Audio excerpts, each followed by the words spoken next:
Hello, and welcome. Whether you're gearing up for an AI certification or you're just trying to get a real handle on the technology that's changing, well, pretty much everything, you've come to the right place. Today, we're going to build a solid mental map of artificial intelligence. I mean, really build it. We're going to cut through all the buzzwords and lay down a clear, foundational framework. We'll start big picture, and then we'll drill all the way down to the core engine that powers the tools you hear about every day, like ChatGPT. I promise by the time we're done, all those complex moving parts of the AI puzzle are going to click right into place. All right, so here's our game plan for today. We're going to start way up high, at the 30,000-foot view to get the big picture of what AI even is. Then, we'll get our hands dirty and look under the hood at how these systems are actually put together, piece by piece. From there, we'll zero in on the major breakthroughs. First machine learning, then deep learning. And we'll finish up at the absolute cutting edge with generative AI, before we wrap it all up by connecting it back to the way our own minds work. Ready? Let's do it. Okay, let's kick things off with that big picture. Before we get into any of the nitty-gritty, it is absolutely critical to get one thing straight. AI is not just one single thing. It's not a monolith. Really, the best way to think about it is as this giant, sprawling umbrella that covers an entire field of computer science, all chasing after one incredibly ambitious goal. So at its absolute core, artificial intelligence is really just the quest to build machines that can do things that, for the longest time, we thought only human minds could do. And listen, this is way more than just crunching numbers faster. We're talking about things like perception, a system being able to spot a friend's face in a photo from your vacation, or reasoning, like your GPS figuring out the fastest way home even with unexpected traffic. And maybe most important of all, we're talking about learning, that fundamental ability to get better at something just by doing it. These are the pillars we're trying to build. So when we say tasks that require human intelligence, what are we really talking about?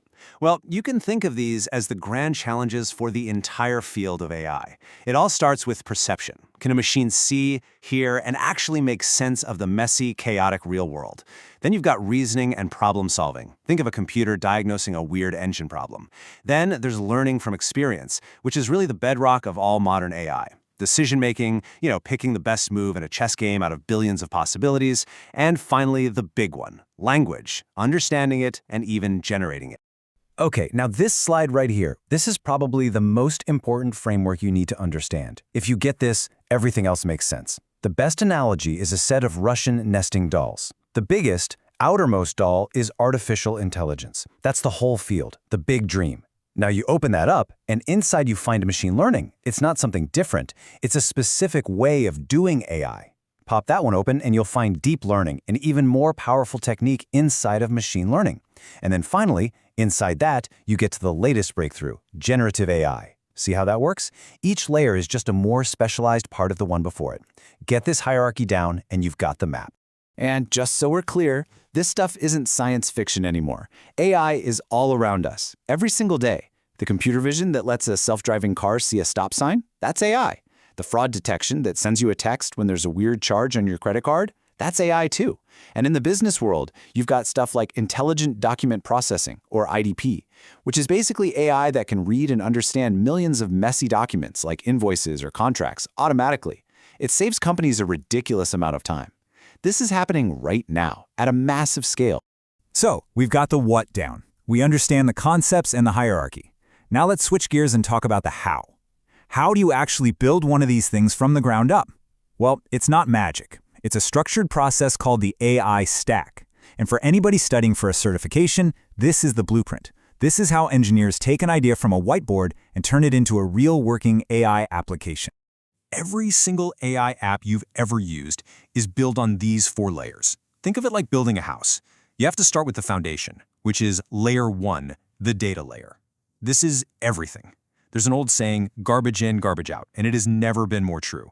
You need high-quality, clean data, period. Next, you build the frame, which is layer 2, the algorithm and framework layer. This is where you pick your tools, the specific math models and software you'll use to find the patterns in your data. Then comes layer 3, the model layer. This is where you actually build the house. It's where the learning happens. You take your data, you feed it to your algorithm, and you train a model until it gets good at its job. And finally, you have layer 4, the application layer. This is when you move in. This is how you make the model useful to people, usually through something called an API, which is just a standard way for other software to talk to your AI. All right, let's dive into that second nesting doll, machine learning. And honestly, this is where the real revolution in AI began. For decades, programming was basically a human telling a computer exactly what to do, step by step. But with machine learning, that whole idea got flipped completely upside down. Instead of feeding the computer the rules, we started feeding it the answers and letting it figure out the rules for itself. It was a total game changer. The central idea of machine learning is so simple, but it's incredibly powerful. Just learn by example.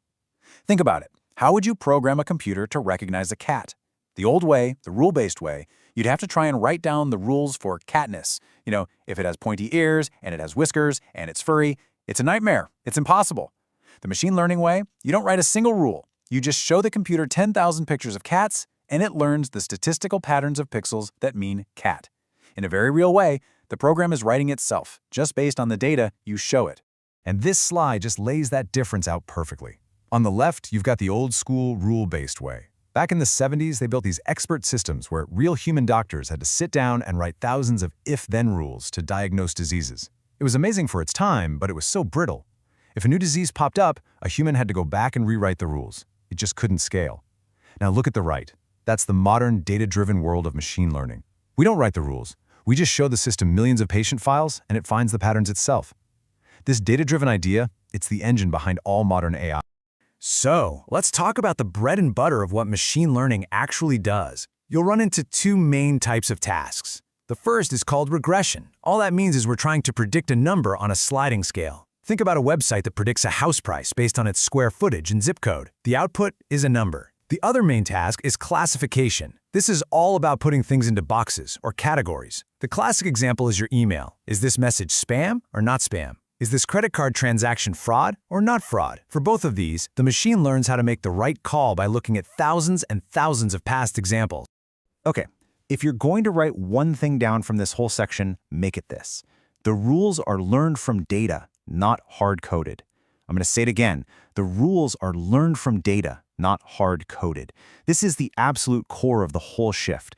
It means our job as the people building these systems has changed. We're not rule writers anymore. We're more like data curators, system architects, and teachers. The machine is the one that actually discovers the logic. So time to open the next nesting doll, moving into deep learning. Now, if machine learning is about finding patterns in data, deep learning is about finding patterns within those patterns. It's a more powerful subset of machine learning that can handle a whole new level of complexity. And it does it using a structure that's literally inspired by the billions of connected neurons inside our own heads.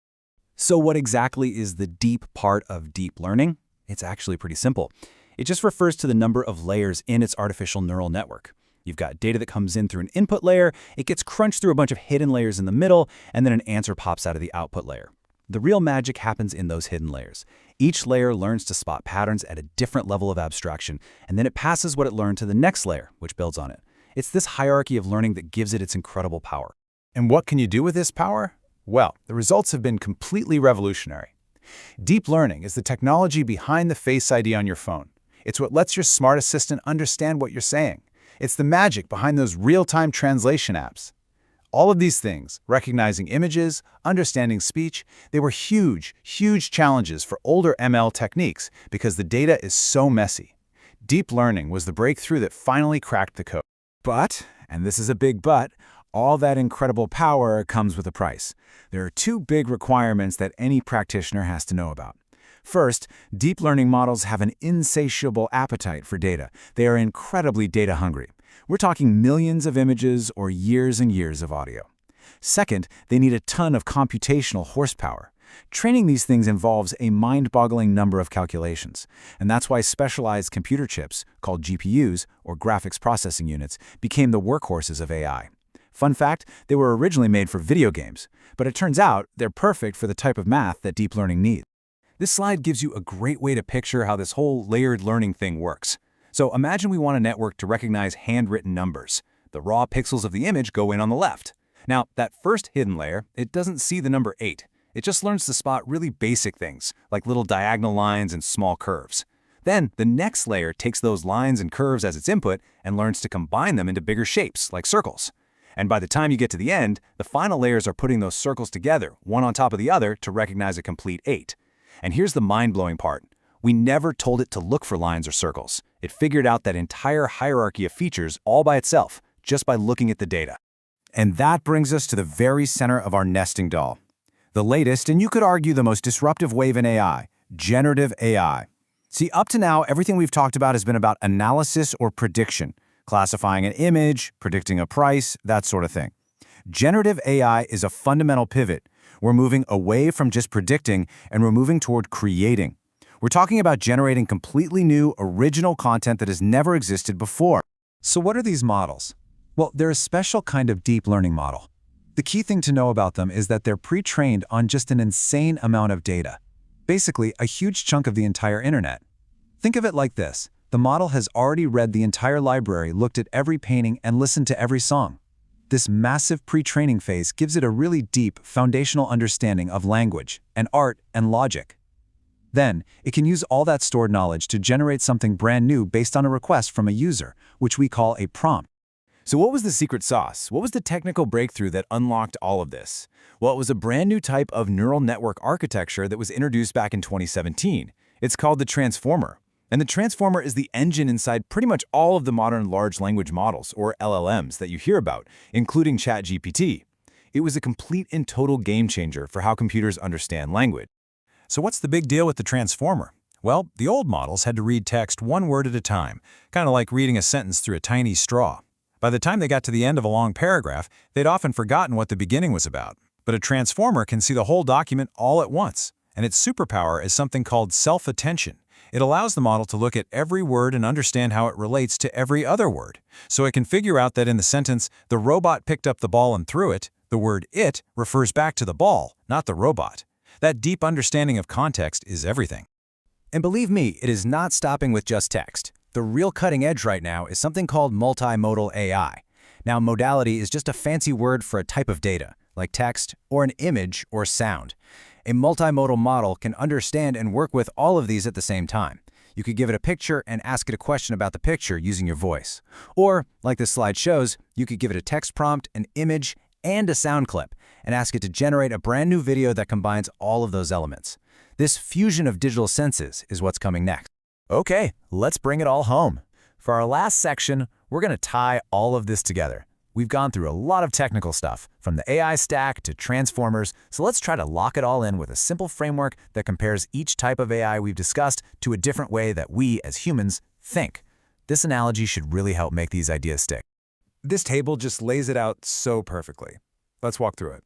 First, you've got rule-based AI. That's like following a recipe. It's just a set of explicit if this, then that instructions. Simple. Then there's machine learning. That's like a little kid learning what a dog is by having people point out dogs over and over. It's just pure pattern recognition from experience. Deep learning takes it a step further. That's the ability to generalize. That's seeing some weird new breed of dog you've never seen before and still knowing it's a dog because you've learned the abstract idea of dogness. And finally, generative AI. This is like a great jazz musician. They've spent years learning music theory, they've listened to thousands of songs, and now they can get on stage and improvise a completely new, original solo that still makes perfect sense. It's creativity born from a deep, deep understanding of patterns. And at the end of the day, this is really the most important takeaway. As you keep going on your learning journey, especially if you're working toward a certification, just remember, you're not just learning about code and algorithms, you're actually diving into the fundamental questions of what intelligence even is. How do systems learn? How do they reason? And now, how do they create? It's one of the most fascinating fields out there because in a way, it's like holding up a mirror to our own minds. So we'll leave you with this final thought. You now have the map. You understand the architecture of intelligence, from simple rules all the way to creative generation. So as you move forward and start building things, the real question isn't just, what can AI do? The question is, which of these powerful forms of intelligence are you going to use? And what important challenges are you going to solve with them? Thanks for joining us.